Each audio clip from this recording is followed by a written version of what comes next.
بسم اللہ الرحمن الرحیم۔ ناظرین، آپ دیکھ رہے ہیں چینل دی پوائنٹ میں وحید عزیز آپ سے مخاطب ہوں۔ بہت ساری خبریں ظاہر ہے گزشتہ دنوں سے لے کر اب تک جو کچھ ہماری سیاست میں ہوا ہے، آج اس کا ایک ڈراپ سین ہوا، یعنی ایک بڑے مرحلے کا ڈراپ سین ہوا۔ میں آپ کو یہ بات بتاتا چلوں کہ آج بلہ واپس تحریک انصاف کو مل گیا ہے، اور بلہ واپس ملنے کا مطلب یہ ہے کہ اب شیر اور اس طرح کی جو دوسری جماعتیں نشان رکھتی ہیں ان میں خوف کی لہر بھی ہے۔ اور یہ خوف کی لہر اس لیے ہے کہ جس طرح سے یہ ہم نے دیکھا پچھلے 1-2 مہینے میں الیکشن پروسیس کے شروع ہونے کے بعد، خاص طور پہ جو 15 دن تھے، ان میں ہم نے دیکھا ہے کہ کاغذات چھیننے سے لے کر نشان چھیننے تک جو کچھ کیا ہے انتظامیہ نے، جو کچھ کیا ہے سیاسی جماعتوں نے، جو کچھ کیا ہے ہمارے یعنی پولیس نے، ہم نے وہ مناظر سارے دیکھے ہیں۔ اور ان مناظر کو دیکھنے سے ایسا لگتا تھا کہ جیسے کوئی ایسی جماعت پاکستان میں آ گئی جس کا تعلق پاکستان سے نہیں بنتا۔ انتظامیہ نے جو کچھ کیا، الیکشن کمیشن ایک آئینی ادارہ ہے، لیکن الیکشن کمشنر ضروری نہیں آئینی ہو۔ الیکشن کمیشنر نے جو بھی فیصلے دیے ایک ہی چیز پر دیے ہیں کہ پاکستان تحریک انصاف کسی بھی طرح سے سیاست میں نظر نہ آئے۔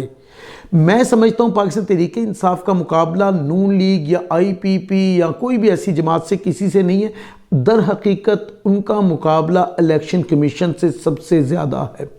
الیکشن کمیشن نے ہر وہ فیصلہ دیا جس سے پاکستان تحریک انصاف کو مشکلات پیش آتی، اور آخر میں تو اتنا بڑا کھیل کھیلا کہ ان کا نشان ہی واپس لے لیا گیا، اور 2 دن میڈیا پر نون لیگ کے چاہنے والے اور لفافی صحافیوں نے وہ کمالات دکھائے کہ ایسے ایسے کرتب دکھائے اپنے الفاظ کے ذریعے سے کہ وہ جیتے جاگتے صحیح پڑھے لکھے مداری محسوس ہوئے۔ اور یہ جو مداری پن چل رہا تھا سارے کا سارا، اس میں ہم لوگ یہ سارے کہہ رہے تھے کہ یہ کیس 1.5 منٹ 2 منٹ سے زیادہ کا نہیں ہے، اور ہمارے ملک میں ویسے بھی روایت ہو چکی ہے اگر 7 منٹ میں کسی مجرم کو بری کیا جا سکتا ہے تو یہ تو کوئی کیس ہی نہیں تھا۔ بہرحال اس وقت مختصر بات یہ ہے کہ بلہ جو ہے تحریک انصاف کو واپس مل گیا اور شیر خوف زدہ ہے۔ یہ صرف ایک جملہ نہیں ہے بلکہ یہ حقیقی بات بتا رہا ہوں میں آپ کو کہ نون لیگ ہاتھ ملتی رہ گئی کہ کیا کیا ہم نے نہیں کیا۔ ایک ہی حل بنتا تھا ان کے پاس کہ کسی طرح تحریک انصاف الیکشن میں شامل نہ ہوتی۔ اب جتنے بھی لوگ اس وقت PTI کو اپوز کر رہے ہیں، وہ کسی بھی صورت میں الیکشن کمیشن ہو، ایک ادارہ ہے، الگ آئینی ادارہ ہے، بہت پیسہ خرچ ہوتا ہے اس ادارے پر، وہ کچھ بھی کر رہے ہیں جو اس وقت وہ 70% سے زیادہ عوام جو ہے اس کو ڈینائی کرنے کی کوشش کر رہے ہیں۔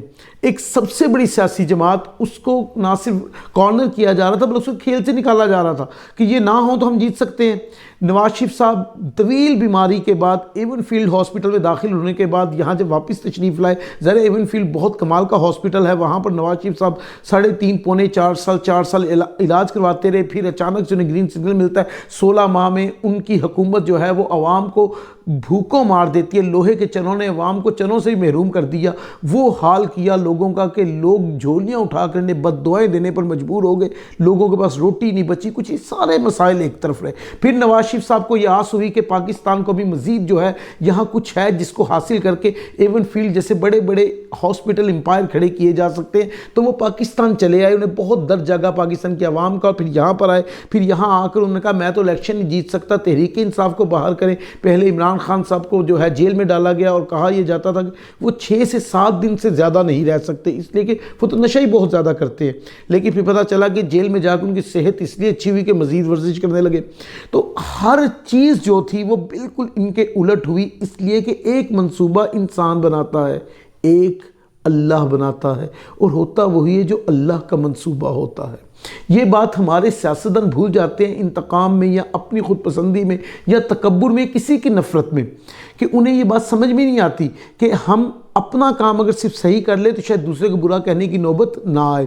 اب بہرحال اس وقت بلہ واپس آ گیا ہے، اور اب بڑی سادہ سی بات ہے، اس وقت جو صورتحال چل رہی ہے، عمران خان کنفرم نئے وزیر اعظم بھی نظر آنے لگے ہیں۔ عوام کا رد عمل ہو سکتا ہے عوام عمران خان سے اتنی محبت نہ کرتی ہو، لیکن مسئلہ یہ ہے کہ وہ PDM کی جماعتیں اور PDM کا ساتھ دینے والی جماعتوں سے شدید نفرت کرتے ہیں۔ تو اس نفرت کا الٹیمیٹ جو ریئیکشن ہے، رد عمل ہے، وہ پاکستان تحریک انصاف ہے۔ تو پاکستان تحریک انصاف جو ہے وہ پھر محبت بن گئی ان کی۔ تو اب خان کی واپسی کنفرم ہے، نظر آ رہی ہے صورتحال، جو حالات بدلتے ہوئے نظر آ رہے ہیں اور ایسی کیفیت نظر آ رہی ہے کہ بہت سی غلط فہمیاں بہت سی جگہوں پر دور ہو رہی ہیں۔ تو یہ پاکستان کی سیاست کے لیے اچھا، اور الیکشن کمیشن کو بھی چاہیے تھا کہ آئینی کردار ادا کر کے معاملات کو سلجھانے کی طرف آئے، اچھے الیکشن کا انعقاد کرے، تاکہ کوئی کام تو ان کے کریڈٹ پر ایسا لکھا جائے جس میں کہ اچھا الیکشن انہوں نے جو ہے وہ منعقد کروایا اور لوگ اس کے نتائج کو مان بھی لیں۔ اس کے بعد اگر ہم اس سے مزید آگے بڑھیں تو بہت ساری خبریں آپ کے ساتھ شیئر کرنے میں، نون لیگ میں تو صفحہ ماتم بچھی ہوئی ہے، ہاتھ ملے جا رہے ہیں، شکوے کیے جا رہے ہیں اور شکایتیں کی جا رہی ہیں۔ جہاں ہو رہی شکایتیں آپ سب جانتے ہیں، اور بہت کچھ کہا جا رہا ہے کہ یہ کیا کر دیا آپ نے۔ اب خیال تو یہ تھا کہ خان صاحب الیکشن لڑنے کے لیے اہل نہیں ہوں گے، لیکن ایک اور آپ سے بات شیئر کرتے چلے، عمران خان صاحب الیکشن کے لیے اہل قرار دے دی کہ ان کے کاغذات نامزدگی منظور ہو گئے۔ اب جب کاغذات نامزدگی منظور ہوئے تو یہ یقیناً جہاں پاکستان تحریک انصاف کے لیے بڑی خوشی کی بات ہے، اور ایک دوبارہ سے آپ کہہ لیں ان کی سیاست میں وہ ایکٹیویشن نظر آنے والی ہے، وہ نون لیگ کے لیے ماتمی کیفیت ہے، اس لیے کہ نون لیگ تو اکیلے میدان میں کھیلنا چاہتی تھی۔ نواز شریف صاحب 3 بار پاکستان کے کسی نہ کسی طرح پرائم منسٹر بنے، اور چوتھی بار بھی وہ کسی نہ کسی طرح ہی بننا چاہتے ہیں، اس لیے کہ اپنے کریڈٹ پر وہ ایک موٹر وے بار بار سناتے ہیں، اس کے علاوہ یہ نہیں بتاتے کتنے لوگ اس 16 ماہ میں بھوک سے مر گئے۔ یہ موٹر وے سے بڑا کارنامہ جو انہوں نے 16 ماہ میں انجام دیا، جس کا ریئیکشن انہیں الیکشن میں ضرور نظر آئے گا۔ اب اس کے علاوہ پیپلز پارٹی جو ہے وہ اپنی رنگ میں رنگی ہوئی ہے، 3 رنگوں کا جھنڈا لے کر وہ جگہ جگہ گھومتے پھر رہے ہیں اور کہہ رہے ہیں کہ ہم تو آنے والے وقت کے پرائم منسٹر ہیں۔ او بھائی، آپ سندھ بھی سنبھال لیں تو بڑی بات ہوگی۔ آپ نے سندھ کا بیڑا غرق کیا، اللہ کا واسطہ لاہور کا نہ کریں۔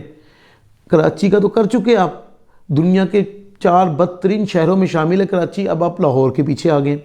آپ بلاول زرداری صاحب جو ہیں وہ الیکشن لڑ رہے ہیں جی NA 127 سے۔ کیوں لڑ رہے ہیں میں آپ کو بتا دیتا ہوں۔ بلاول صاحب کو ایک غلط فہمی پیدا ہوئی کہ جب ایک ضمنی انتخاب تھا جس میں محترمہ شائستہ پرویز ملک صاحبہ الیکشن جیتی تھی، اور اس میں جمشید اقبال چیمہ کے کاغذات مسترد ہو گئے تھے، اور وہاں پر کوئی اور کینڈیڈیٹ ہی نہیں تھا، وہی سنجیا ہوجن گلیاں تھے وچ مرزا یار پھرے، تو یہ والا سلسلہ ہو گیا۔ تو اس میں اسلم گل صاحب جو ان کے کینڈیڈیٹ تھے انہیں 30-32 ہزار ووٹ مل گئے۔ اب بلاول زرداری صاحب کے ذہن میں بات ہے کہ یہاں ہمارا بہت بڑا ووٹ بینک ہے، تو میں تو پھر بھی نہیں مشورہ دوں گا کہ چلیں آپ ایک پارٹی کے جیسے بھی چیئرمین بن گئے تھے، کیونکہ ویسے تو ہمیں پتہ چلا کہ اگر اپنے بیٹے کو، بیٹی کو، بھائی کو، بہن کو کسی کو چیئرمین یا صدارت دے دی جائے تو وہ بالکل ایگزیکٹ الیکشن ہوتا ہے، لیکن اگر کسی دوسرے آدمی کو دی جائے تو غیر جمہوری ہوتا ہے۔ یہ ہمیں پاکستان کے آئینی ادارے نے سمجھایا کہ ایسا ہوتا ہے۔ ہمارے جو اس کا مطلب ڈیموکریٹک کانسٹیٹیوشنل ہے، اس میں یہ بات کلیریفائی کی ہے کہ آپ اپنے کسی پارٹی کے، عمران خان صاحب کی سب سے بڑی غلطی یہ تھی، سب سے بڑی غلطی خان صاحب نے یہ کی کہ انہوں نے اپنے کسی بیٹے کو یا اپنی بہن کو یا بیوی کو جو ہے چیئرمین شپ نہیں دی تھی، بلکہ ایک ورکر کو چیئرمین شپ دے دی۔ اب نتیجہ یہ ہوا کہ یہ تو بہت غیر جمہوری رویہ خان صاحب نے کیا، بہت بڑی غلطی ہے خان صاحب کی، اس لیے ان سے نشان واپس لیا گیا تھا۔ اب بلاول بھٹو صاحب بھی تو ایک پرچی پر ہی چیئرمین بنے ہوئے ہیں۔ کبھی الیکشن کمیشن نے پوچھا کہ آپ کے انٹرا پارٹی الیکشن کیسے ہوئے؟ بھٹو کے بعد بے نظیر بھٹو کے بعد آصف علی زرداری صاحب، اور آصف علی بلاول زرداری جو اپنے آپ کو بلاول بھٹو بھی کہتے ہیں۔ اب اس میں یعنی کہ وہ الیکشن ان کے گھر کے اندر ہی وہ صدارت اور چیئرمین شپ رہے، تو یہ اینڈ ڈیموکریسی ہے۔ لیکن اگر نہ ہو تو پھر وہ اکبر ایس بابر جیسے بندے کو لانچ کیا جاتا ہے اور کہا جاتا ہے کہ آپ کے یہ الیکشن جمہوری نہیں ہوئے، حالانکہ اکبر ایس بابر شاید بہت بڑا جمہوریت کا چیمپئن ہے جس نے یہ کیس دائر کیا تھا، جو بھی تھا بہرحال اب وہ تو high court, Peshawar high court نے اس کو جو ہے اڑا کر رکھ دیا، اور معاملات جو ہے وہ بڑے سموتھ سے ہو گئے، سامنے نظر آ گئے۔ عمران خان صاحب اہل بھی ہو گئے۔ بلاول زرداری صاحب کو میں پھر مشورہ دوں گا کہ لاہور کا رخ نہ کریں تو بہتر ہے، سندھ کے کسی اندرون علاقے سے الیکشن لڑے جہاں پہ آپ کا وڈیراازم چلتا ہے، تو آپ شاید الیکشن جیت جائیں، ورنہ حالات آپ کے لیے سازگار نہیں رہیں گے۔ اور بڑی بات میں آپ کو چلتا ہوں، جو ہماری سیاست میں یہ جتنے بھی بڑے بڑے نام ہیں، یہ کئی نہ کندھا یا کوئی نہ کوئی ایسا ہاتھ تلاش کرتے جو انہیں اسمبلی تک لے جائے اور اسمبلی کے بعد انہیں کسی بڑی سیٹ پر بٹھا دے۔ تو بلاول صاحب بھی کچھ ایسا ہی سوچ رہے ہیں کہ انہیں بھی اپنے خیالوں میں، خوابوں میں وزارت عظمیٰ نظر آ رہی ہے۔ ویسے ہماری سیاست میں کچھ بھی ہو سکتا ہے، لیکن سو فار جو ریالٹی ہے، اگر گراؤنڈ ریالٹی کو دیکھا جائے تو میرا نہیں خیال کہ بلاول زرداری صاحب این اے بھی منتخب ہو سکتے ہیں۔ اور دوسری طرف نون لیگ کی چیخیں سنائی دینی ہی چاہیے تھی، اس لیے کہ 16 ماہ میں جتنا انہوں نے عوام کو رلایا ہے، اب ان کا بھی رونے کا حق تو بنتا ہے۔ عوام کیا کر سکتے تھے؟ یہی کر سکتے ہیں کہ ووٹ کے ذریعے اپنی طاقت جو ہے وہ انہیں دکھا دیں، اور اللہ کرے عوام کا ووٹ صحیح معنی میں استعمال بھی ہو جائے۔ ویڈیو اچھی لگی تو چینل سبسکرائب کیجیے گا۔ انشاءاللہ ایسی کسی ویڈیو سے پھر ملاقات ہوگی۔ اپنا خیال رکھیے گا۔ فی امان اللہ۔